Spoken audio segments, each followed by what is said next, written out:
Good morning, ladies and gentlemen, and welcome to the show. Listen, glad to have all you guys here. Now, today is Friday. It's Friday, September 27th, 2019. Let's get the show started.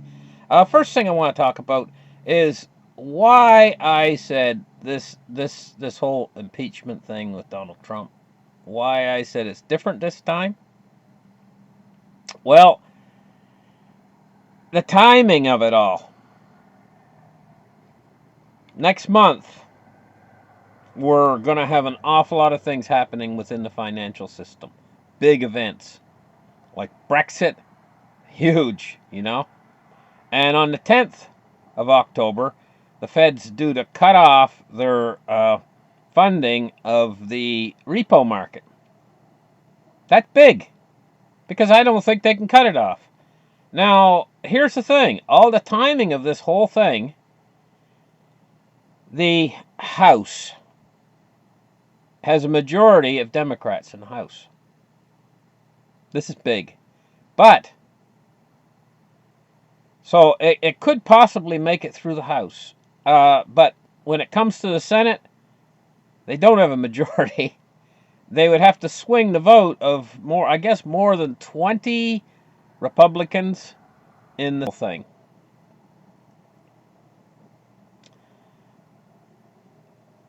The timing is everything in relationship to events that are going on in the world that affect the financial system. What I'm concerned about is the effect on the financial system. So let's move on. I want to talk about something else. So let's talk about what's going on with... let's start the charts right here and talk about what's going on with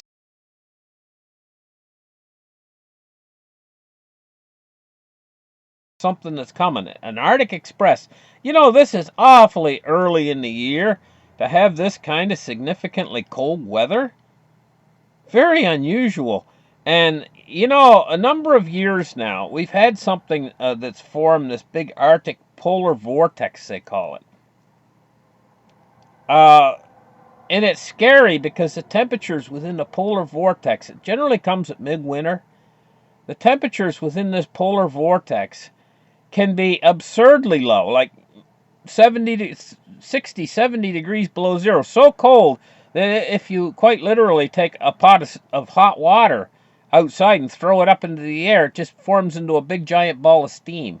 It's very interesting. You guys, if it does get that cold, you guys should try it. But here's this Arctic Express coming this early in the season, and this is where it's going to affect. It's going to affect the western states.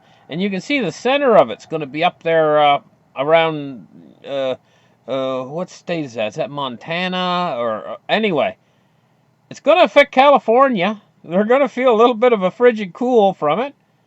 And it's going to move all the way out into the Midwest. This is a very powerful system, so you better get your coats, guys. Better pull your coats out of the closet and stuff.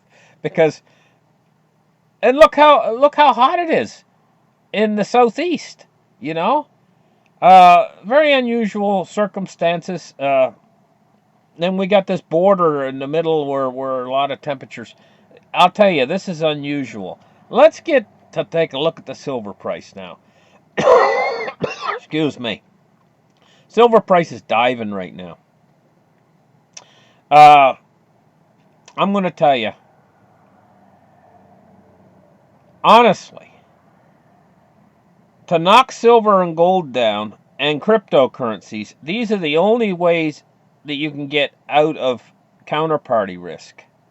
And what counterparty risk is, all your financial assets, everything that's connected to the dollar, that's in paper, all has counterparty risk. And this counterparty risk is huge right now. Because within the financial system right now is what they're doing is they're basically rehypothecating all of these paper monetary products. And what that basically means is they're basically selling the same thing over and over again. It's like when the guys used to sell London Bridge, I mean, it's absolutely ridiculous. It's basically a paper Ponzi scheme. And when this thing starts to collapse, if there's counterparty risk attached to these assets, that you hold, like money market funds and things like that. You know, a lot of counterparty risk attached to these things. And if there's problems within the financial system, you have to when you buy into these products, you sign into the risk and you don't realize it. It's in the small print. You're accepting that counterparty risk. You could actually lose all your money in these paper monetary products. But counterparty risk is basically when somebody else holds part of your position or could make a claim on your position. In other words, make a claim on the assets that you actually hold. This is a counterparty risk. There's no counterparty risk on gold and silver if you own the physical and you have it in your own possession. There's no counterparty risk on cryptocurrencies if you actually hold the private keys yourself. In other words, nobody can, you're holding these assets yourself. Everything else is in the financial system, even your bank account at the bank. They've now written laws into effect where they can actually take your money. It's called a bail-in. So, not a bailout. That's when the banks give the bank, that's when the government gives the bank money. But a bail-in is when the banks are actually quite literally allowed to take your money and not give it back to you. That's counterparty risk. You gotta hold it in your hand. And believe it or not, cryptocurrency, you can actually hold it in your hand if you've got the private keys. You're actually, it's almost like you're physically holding it in your hand. You're in possession of it. And it's the same way with gold and silver. You can actually quite literally hold gold and silver in your hand. That's yours. There's no counterparty risk. What they've been doing the last couple days is everything that has no counterparty risk, they've been smashing the price. And it's absolutely disgusting.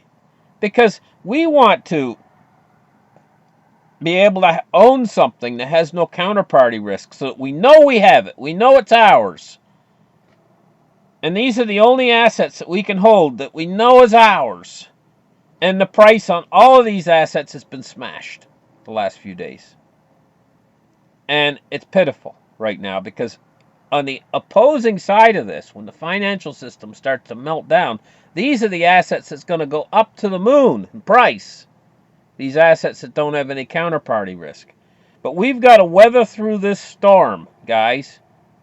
We got to stay together as a unit, and we got to weather through this storm of where they're trying to actually, they're smashing these assets down, and they're making us all feel like, gee, you know, did we make the right decision buying into these assets? Yes, you made the right decision. Do not be swayed by what's happening right now.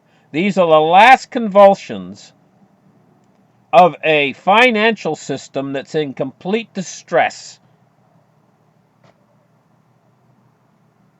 Hold the line.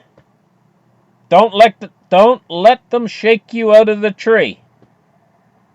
Because that's what they're doing. They're shaking the branches right now to see what's going to drop. And if you've bought into these assets, right, you're only going to take a loss if you sell when the price is down.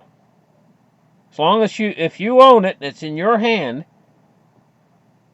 what I'm basically saying is don't let them shake you out.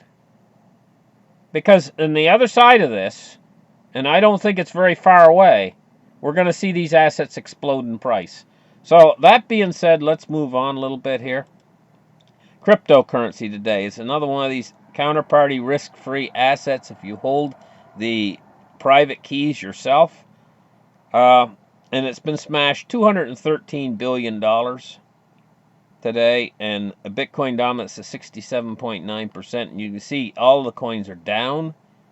This represents, in my mind, gold and silver and cryptocurrency right now. They are giving us a free gift by dropping these prices down for some people out there who haven't got any yet. You know, they're giving you like a Christmas present all wrapped up with a big bow. You know, Here, Dow Jones Industrial Average today. Let's refresh the page and take a look at what's going on. Oh, we see it's up 81 points on the day. You know, we're heading toward a hyperinflation, guys. There's no way out. The Fed and the other central banks are just gonna. It's like somebody standing in front of a dam, and all of a sudden water starts to burst out over there. They run over and stick their finger in the hole to stop the water, and then water starts bursting out over there, and they have to try to run over and stick their finger, and in the end, this is what's happening with this repo business. It's like a break in the dam or breach. The Fed's had to run in now and support that spot. But you know what? It's very soon another spot's going to start to break. And then they're going to have to run over and support that. Each time what they do is they dump tons of money into the system. They're just going to have to keep doing this and doing this. And it's going to be endless. And in the end, the amount of money that they're dumping into the system is going to destroy the paper currencies. That's when these assets are really going to take off, these alternatives to the dollar. You got to keep your eye on the ball, guys. And this is a very hard period, a very hard time right now, because it's hard to keep your eye on the ball when you see something you might have bought. Maybe you bought silver last week or something when the price was up to $19.30 and you bought in, and now you see the price is down to $17 and you're like, oh, whoa, what's going on? I shouldn't have bought this. No, you should have bought it, probably. I mean, but because it's something that you can hold in your hand that represents real money. Don't start second thinking yourself and saying, oh, gee, the prices got knocked down. I'm getting nervous about these assets. Don't be nervous. I've seen this price get smashed down many times before, and you just got to have chutzpah. You got to stay the course. Anyway, let's move on. Talked enough about that. The Dow is up today, 93 points on the day. Now we're going to take a look at oil. Oil prices is down again. I am not surprised. Look, over the last few days, how it's down. I wouldn't be surprised if it goes lower than it was before what happened in Saudi Arabia there last week, with 5% of the oil production getting cut off. 50%. 50% of Saudi's oil production got cut off. I wouldn't be surprised if it goes lower than that. Let's take a look at U.S. Treasuries today. And what we see here is Treasury yields rising all the way out to the 30-year today, but they're not rising significantly. Seen this over and over again lately. We get a day when they rise. They'll rise like 2 basis points. Or maybe 3 basis points. And then the next day comes, and they fall 6 or 7 basis points. We've seen this over and over and over again in this bond market. Surges. What it is surges of money coming into the bond market. I think we could see, this is in a hyper bubble, by the way. The bond market's in a hyper bubble. And what that means is these yields have been smashed down. When bond yields fall, this is like the market rising in prices. It works in an inverse way.